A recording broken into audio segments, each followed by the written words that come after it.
제27장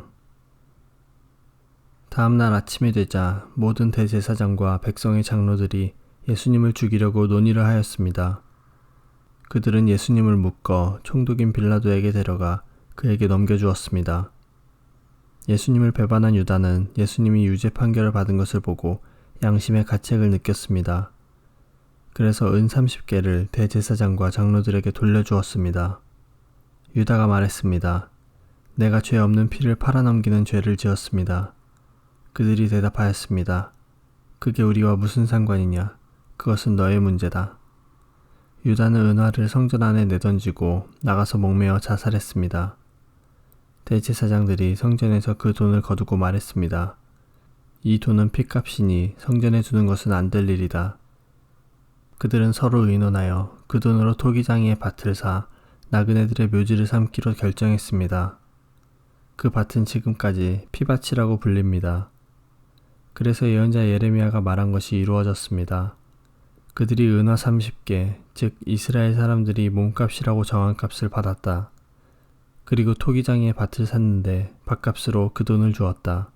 이것은 주께서 내게 지시하신 그대로이다. 예수님께서 총독 앞에 서셨습니다. 총독이 예수님께 물었습니다. 당신이 유대인의 왕이오? 예수님께서 내가 말하였다 라고 대답하셨습니다.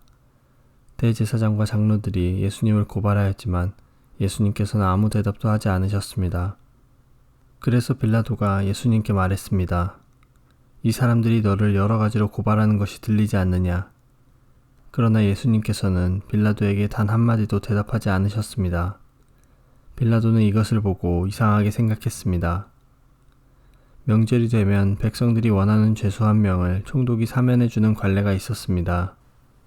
당시 감옥에는 바라바라고 하는 아주 악명 높은 죄수가 한 명 있었습니다. 사람들이 모였을 때 빌라도가 말했습니다. 너희는 누구를 놓아주기를 원하느냐? 바라바냐? 아니면 그리스도라고 하는 예수냐? 빌라도가 이렇게 말한 것은 사람들이 예수님을 시기해서 자기에게 넘겨준 것을 알고 있었기 때문이었습니다. 빌라도가 재판석에 앉아 있을 때 그의 아내가 사람을 보내 말했습니다. 저 죄 없는 사람에게 아무 일도 하지 마세요. 어젯밤 꿈속에서 제가 이 사람 때문에 몹시 고통을 받았습니다. 그러나 대제사장들과 장로들은 군중들에게 바라바를 놓아주고 예수님을 죽이도록 요청하라고 시켰습니다. 빌라도가 사람들에게 말했습니다. 이 두 사람 중에 누구를 석방시켜 주길 원하느냐? 사람들이 대답했습니다. 바라바요. 빌라도가 물었습니다. 그러면 그리스도라고 하는 예수는 어떻게 해야 하겠느냐? 그들이 모두 대답했습니다. 그를 십자가에 매달아 죽이시오. 빌라도가 물었습니다. 그 이유가 무엇이냐? 그가 무슨 악한 일을 했느냐?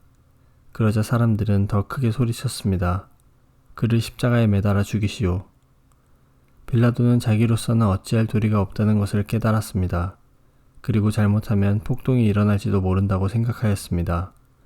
그래서 그는 물을 떠다가 사람들 앞에서 손을 씻으며 말했습니다.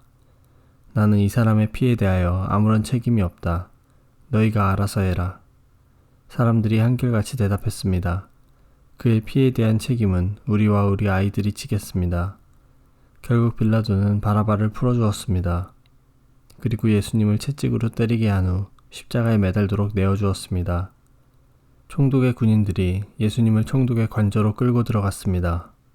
그러자 모든 부대원이 예수님 주위로 모였습니다. 그들은 예수님의 옷을 벗기고 대신 붉은색 옷을 입혔습니다. 그리고 가시로 왕관을 엮어 예수님의 머리 위에 씌웠습니다. 그들은 예수님의 오른손에 지팡이를 쥐어주었습니다. 그리고 유대인의 왕 만세라고 말하며 예수님께 무릎 꿇고 절하면서 놀렸습니다. 그들은 예수님께 침을 뱉고 지팡이를 빼앗아 예수님의 머리를 쳤습니다. 예수님을 실컷 조롱한 후에 붉은색 옷을 벗기고 원래의 옷으로 다시 입혔습니다. 그리고 예수님을 십자가에 매달아 죽이려고 끌고 갔습니다. 군인들이 나가다가 구레네 출신의 시몬이라는 사람을 만났습니다. 군인들은 그에게 강제로 예수님의 십자가를 지고 가게 하였습니다. 그들은 골고다라는 곳으로 갔습니다. 골고다는 해골의 땅이라는 뜻입니다. 군인들은 예수님께 쓸개즙을 섞은 포도주를 주어 마시게 하였습니다. 그러나 예수님께서는 맛을 보시고는 마시려고 하지 않으셨습니다. 군인들이 예수님을 십자가에 못 박고 제비를 뽑아 예수님의 옷을 나누어 가졌습니다. 그리고 거기 앉아서 예수님을 계속 지켜보았습니다. 그들은 예수님의 머리 위에 이 사람은 유대인의 왕 예수다 라고 쓴 죄패를 걸어 놓았습니다. 그때 두 강도가 예수님과 함께 십자가에 못 박혔습니다. 한 사람은 오른쪽에, 다른 한 사람은 왼쪽에 매달렸습니다. 지나가던 사람들이 고개를 저으면서 예수님께 욕을 하였습니다. 성전을 헐고 3일 만에 다시 세운다는 사람아, 내 자신이나 구원하여라. 만일 하나님의 아들이라면 십자가에서 내려와 보아라. 이와 같이 대제사장들도 율법학자들과 장로들과 함께 예수님을 조롱하며 말했습니다. 이 사람이 다른 사람은 구하면서 자기 자신은 구하지 못하는구나. 그는 이스라엘의 왕이니 지금 십자가에서 내려오라지. 그러면 우리가 그를 믿겠다. 그가 하나님을 믿는다는데 하나님께서 원하신다면 그를 당장 구원해 주시라고 그래라. 자신이 나는 하나님의 아들이라고 했으니까 말이다. 예수님과 함께 십자가에 못 박힌 강도들도 똑같은 욕을 예수님께 했습니다. 낮 12시부터 오후 3시까지 온 땅이 어둠에 덮였습니다. 오후 3시쯤에 예수님께서 엘리 엘리 라마 사박다니 하고 큰 소리로 외치셨습니다. 이 말은 나의 하나님 어찌하여 나를 버리셨습니까? 라는 뜻입니다. 거기 서 있던 사람들이 이 말을 듣고 말했습니다. 이 사람이 엘리야를 부른다. 그러자 얼른 한 사람이 뛰어가서 해면을 가져다가 신 포도주를 적셨습니다. 그리고 예수님께서 마시도록 지팡이에 매달아 주었습니다. 나머지 사람들이 말했습니다. 가만 놔두어라. 엘리야가 그를 구원하러 오나 보자. 다시 예수님께서 큰 소리로 외치셨습니다. 그리고 숨을 거두셨습니다. 그때 성전 휘장이 위에서부터 아래까지 두 조각으로 갈라졌습니다.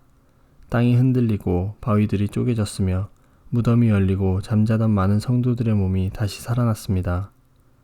예수님께서 부활하신 후 그들은 무덤에서 나와 거룩한 성으로 들어가서 많은 사람들에게 나타나 보였습니다. 예수님을 지키던 백부장과 병사들이 지진과 일어난 모든 일들을 보고 매우 놀라면서 말했습니다. 이 사람은 정말로 하나님의 아들이었다. 많은 여자들이 멀리 떨어진 곳에서 이를 지켜보고 있었습니다. 이들은 갈릴리에서부터 예수님을 섬기려고 따라온 사람들이었습니다. 그 중에는 막달라 마리아와 야고보와 요셉의 어머니 마리아, 그리고 세베대의 아들들의 어머니가 있었습니다. 그날 저녁에 요셉이라는 아리마대 출신의 한 부자가 왔습니다. 그도 역시 예수님의 제자였습니다. 요셉은 빌라도에게 가서 예수님의 시신을 달라고 요청했습니다. 그러자 빌라도는 요셉에게 넘겨주라고 군인들에게 명령하였습니다. 요셉은 그 시체를 가져다가 깨끗한 천으로 둘렀습니다. 그리고 바위를 뚫어 만든 자신의 새 무덤에 예수님의 시신을 모셨습니다. 그는 큰 돌을 굴려 무덤의 입구를 막고 돌아갔습니다. 막달라 마리아와 다른 마리아가 무덤 맞은편에 앉아 있었습니다. 이튿날 곧 준비일이 지난 후에 대제사장들과 바리새파 사람들이 빌라도에게 왔습니다. 그들은 말했습니다. 각하, 그 거짓말쟁이가 살아있을 때 내가 3일 뒤에 살아날 것이다 라고 한 말이 기억납니다. 그러니 명령을 내리셔서 3일째 되는 날까지 그 무덤을 꼭 지키게 하십시오. 그의 제자들이 와서 시체를 훔쳐간 후 사람들에게 그가 다시 살아났다 라고 할 수도 있습니다. 그러면 이번 속임수는 처음 것보다 더 나쁜 결과를 가져올 것입니다. 빌라도가 말했습니다. 경비병들을 데리고 와서 당신들이 할 수 있는 대로 무덤을 지키시오. 그렇게 해서 그들은 무덤에 가서 돌을 봉인하고 경비병들을 시켜 입구를 지키게 하였습니다.